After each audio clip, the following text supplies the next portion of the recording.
তোমরা যারা 2024 সালে পলিটেকনিক কোর্স করবো বলে ভাবছো, তো তোমাদের জন্য কিন্তু এই ভিডিওটি খুবই গুরুত্বপূর্ণ হতে চলেছে বা তোমাদের এই ভিডিওটি কিন্তু খুবই হেল্পফুল হবে পরবর্তীকালে। তো এই ভিডিওটি তোমরা কিন্তু শুরু থেকে শেষ পর্যন্ত দেখবে, কারণ দেখো এই ভিডিওতে তোমাদের আমি যে পলিটেকনিক করতে গেলে তোমাদের কি কি যোগ্যতা লাগবে এবং পলিটেকনিক কোর্সের সময়সীমা কত বছরের এবং মাধ্যমিকে কত % নাম্বার পেলে তোমরা এই পলিটেকনিক কোর্সটা করতে পারবে। এবং দেখো কোনো স্টুডেন্ট যদি এইচএস আর্টস নিয়ে পাস করে তাহলে সে কি পলিটেকনিক কোর্স বা ইঞ্জিনিয়ারিং লাইনে কিসে যেতে পারবে। তো এই সমস্ত কোশ্চেনের অ্যান্সার কিন্তু তোমাদের পুরো A to Z ভালোভাবে বুঝিয়ে দেবো। তো দেখো তোমরা যারা এখন এই পলিটেকনিক কোর্স করবো বলে ভাবছো, তো তোমাদের অনলাইনে আবেদন কিন্তু শুরু হয়ে গেছে। তোমরা কিন্তু অনলাইনে আবেদন করে নিও। তো তোমরা কিভাবে অনলাইনে আবেদন করবে A to Z full process দেখো ডেসক্রিপশন বক্সে আমি একটি ভিডিও লিঙ্ক দিয়ে দিয়েছি। তো তোমরা কিন্তু সেই ভিডিওটি দেখে আবেদন প্রক্রিয়া কিন্তু স্মার্টফোনের সাহায্যে তোমরা কিন্তু কমপ্লিট করে নিতে পারবে। তো দেখো মেন যেটা টপিক, এই পলিটেকনিকে অ্যাডমিশন কিন্তু দুটোভাবে হয়ে থাকে। একটা হচ্ছে দেখো পলিটেকনিক ফার্স্ট ইয়ার এবং আরেকটা হচ্ছে গিয়ে পলিটেকনিক সেকেন্ড ইয়ার। এই দুইভাবে কিন্তু অ্যাডমিশন হয়। তোমাদের প্রথমে যেটা আলোচনা করবো যে পলিটেকনিকের ফার্স্ট ইয়ার নিয়ে। তো প্রথমে দেখো তোমরা যারা পলিটেকনিক ফার্স্ট ইয়ারে অ্যাডমিশন নেবে তোমাদের কি কি যোগ্যতা লাগবে। তো প্রথম যে পয়েন্টটা তোমাদের বলা আছে যে must be an Indian citizen, মানে তোমার কিন্তু ইন্ডিয়ার একটি স্থায়ী বাসিন্দা হতে হবে। তো প্রথম যেটা পয়েন্টটা বলা আছে নেম অফ কোর্স, দেখো diploma in engineering and technology in different discipline, দেখো অ্যাডমিশন ইন ফার্স্ট। দেখো এখানে যেটা তোমাদের 2 নম্বর পয়েন্টে বলা আছে যে eligibility qualification passed or appear Madhyamik or class 10 equivalent board examination with science or physical science and mathematics for any recognized board or council or institute। ঠিক আছে, এবং নেক্সট দেখো ইম্পর্টেন্ট পয়েন্ট যেটা স্টার মার্ক দিয়ে বলা আছে subject to submission of pass certificate or marksheet at the time of counselling or admission. মানে এখানে বলতে চাইছে এটাই যে তুমি যে পাস করেছো মাধ্যমিক সেটা সার্টিফিকেট এবং মার্কশিট তোমাদের কিন্তু কাউন্সিলিং বা অ্যাডমিশন যখন হবে তখন কিন্তু তোমাদেরকে সেটা সাবমিশন করতে হবে। ঠিক আছে, তো তাহলে দেখো তোমরা যারা পলিটেকনিক ফার্স্ট ইয়ারে অ্যাডমিশন নেবে তোমার কিন্তু মিনিমাম কোয়ালিফিকেশান মাধ্যমিক বা ক্লাস 10-এ অনলি কিন্তু পাস করলেই হবে। তো অনেকে তোমরা কোশ্চেন করবে যে মাধ্যমিকে কত % নাম্বার লাগবে। দেখো এখানে কিন্তু সেই বাধা নেই যে 60% লাগবে বা 75% লাগবে। তোমাদেরকে এখানে বলা আছে যে অনলি পাস করলেই হবে। ঠিক আছে, তো অনেকে আবারও তোমরা কোশ্চেন করতে পারো যে এই বছর তোমরা যারা মাধ্যমিক দিয়েছো তো তোমরা কি আবেদন করতে পারবে। বছরে তোমরা যারা মাধ্যমিক দিয়েছো তোমাদের রেজাল্ট পাবলিশ হয়ে গেলেই তোমরা কিন্তু আবেদন করতে পারবে। মানে রেজাল্ট পাবলিশ হওয়ার পর তুমি যখন দেখবে যে পাস করেছো তখন কিন্তু তুমি সেই নাম্বারের ভিত্তিতে আবেদন করতে পারবে। তো দেখো এক্ষেত্রে তোমাদের বলে দিই এই বছর কিন্তু কোনো এন্ট্রান্স এক্সাম হবে না। মানে যে পলিটেকনিক ফার্স্ট ইয়ারের অ্যাডমিশনের যে এন্ট্রান্স এক্সাম হতো জেক্সপো এবং সেকেন্ড ইয়ারে হতো ভোগলেট, সে কোনো এন্ট্রান্স এক্সাম কিন্তু হবে না। নাম্বারের ভিত্তিতে কিন্তু এই বছর তোমাদের অ্যাডমিশন হবে। সেই জন্য কিন্তু তোমাদের সমস্ত সাবজেক্টের নাম্বার কিন্তু খুবই গুরুত্বপূর্ণ। নেক্সট দেখো এই কোর্সের সময়সীমা কত বছরের। দেখো তোমরা যারা ফার্স্ট ইয়ারে অ্যাডমিশন নেবে পলিটেকনিকের, দেখো ডিউরেশন অফ দ্য কোর্স দেখো 3 ইয়ার্স।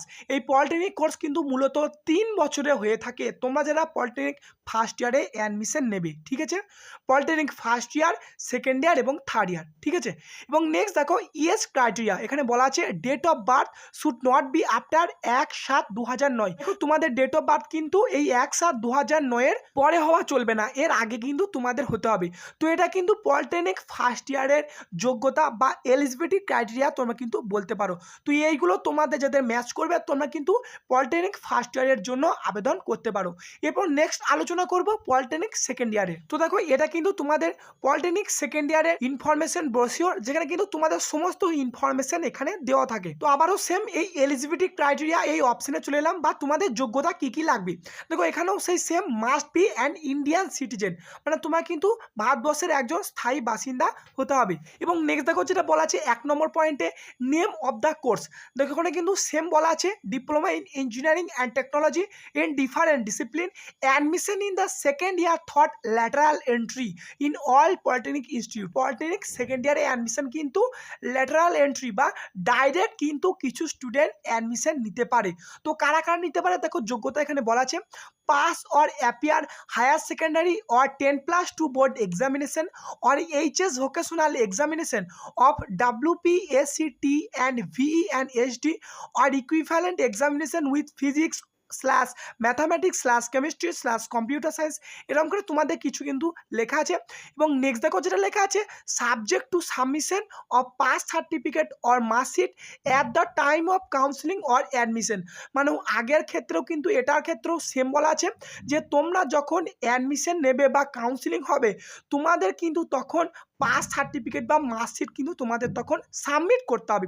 এবং নেক্সট দেখো পয়েন্টে যেটা অর দিয়ে বলা আছে, আর একটা এলিজিবিলিটি ক্রাইটেরিয়া আছে যে pass 10+2 years ITI continuous shall be eligible for admission to second year diploma courses in any branch of engineering and technology. এবং নেক্সট দেখো ইম্পর্টেন্ট পয়েন্ট, এটা কিন্তু কেউ জানে না, দেখো appearing ITI candidate are not eligible. মানে তোমরা যারা এখন আইটিআই করছো মানে অ্যাপিয়ারিং, তোমরা কিন্তু পলিটেকনিক সেকেন্ড ইয়ারের জন্য কিন্তু আবেদন করতে পারবে না। দশম শ্রেণী পাস করার পর 2 বছরে আইটিআই পাস করে গেছো অলরেডি আগের বছরে, তোমরা কিন্তু এই বছরে পলিটেকনিক সেকেন্ড ইয়ারের জন্য আবেদন করতে পারবে। এবং দেখো এখানে কি বলা আছে যে তোমরা এইচএস সায়েন্স অথবা এইচএস ভোকেশনাল তোমরা যারা পাস করেছো তো তোমরা কিন্তু এই পলিটেকনিক সেকেন্ড ইয়ারের জন্য আবেদন করতে পারবে। তো তোমাদেরকে আরেকটু এটা স্পষ্টভাবে ভালোভাবে বুঝিয়ে দিই।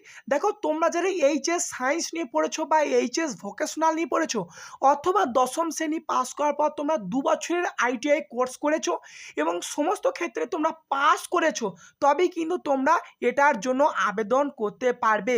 তো এক্ষেত্রে তোমরা বলবে যে তোমাদের রেজাল্ট বেরোতে তোমাদের কি অনলাইন আবেদন শেষ হয়ে যাবে? তো তোমাদের কিন্তু অনলাইনে আবেদন শেষ হয়ে যাবে না, তোমাদের রেজাল্ট পাবলিশ হওয়ার কিছুদিন পরও কিন্তু তোমাদের এই অনলাইনে আবেদন চলবে। নেক্সট দেখো তোমরা যারা পলিটেকনিক সেকেন্ড ইয়ারে অ্যাডমিশন নেবে তোমাদের এই কোর্সটা কত বছর হয়ে থাকে। দেখো তোমাদের কিন্তু ডিউরেশন অফ কোর্স 2 ইয়ার্স, মানে তোমাদের পলিটেকনিক সেকেন্ড ইয়ার এবং থার্ড ইয়ার।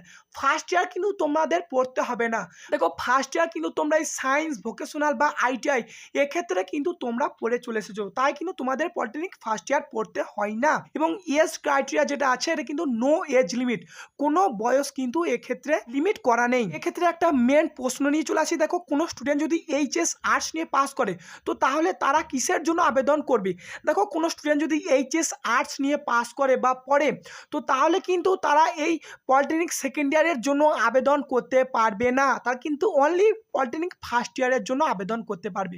কারণ দেখো ফার্স্ট ইয়ারের মিনিমাম কোয়ালিফিকেশন হচ্ছে গিয়ে মাধ্যমিক পাস, মানে মাধ্যমিক পাস করলেই তুমি কিন্তু পলিটেকনিক ফার্স্ট ইয়ারের জন্য আবেদন করতে পারবে। এবং তোমরা অনেকে আবার কোশ্চেন করো যে কোনো স্টুডেন্ট যদি এইচএস ভোকেশনাল অথবা এইচএস সায়েন্স বা 10+ সঙ্গে সঙ্গে 2 বছরের আইটিআই করে থাকে তো তারা কি এই জেক্সপো এবং ভোগলের দুটোর ক্ষেত্রে আবেদন করতে পারে? তো তার অ্যান্সার হলো হ্যাঁ, তারা কিন্তু দুটোর ক্ষেত্রেই আবেদন করতে পারে। কারণ দেখো তারা কিন্তু এই পলিটেকনিক সেকেন্ড ইয়ারের জন্য তো এলিজিবেলই, এবং তার আগে যে তারা মাধ্যমিক পাস করেছে সেই জন্য কিন্তু পলিটেকনিক ফার্স্ট ইয়ারের জন্য সে আবেদন করতে পারে। তোমাদের যদি এছাড়াও কোনো কোশ্চেন থাকে তোমরা অবশ্যই কমেন্ট বক্সে কমেন্ট করো, আমি রিপ্লাই দেওয়ার চেষ্টা করবো। ধন্যবাদ।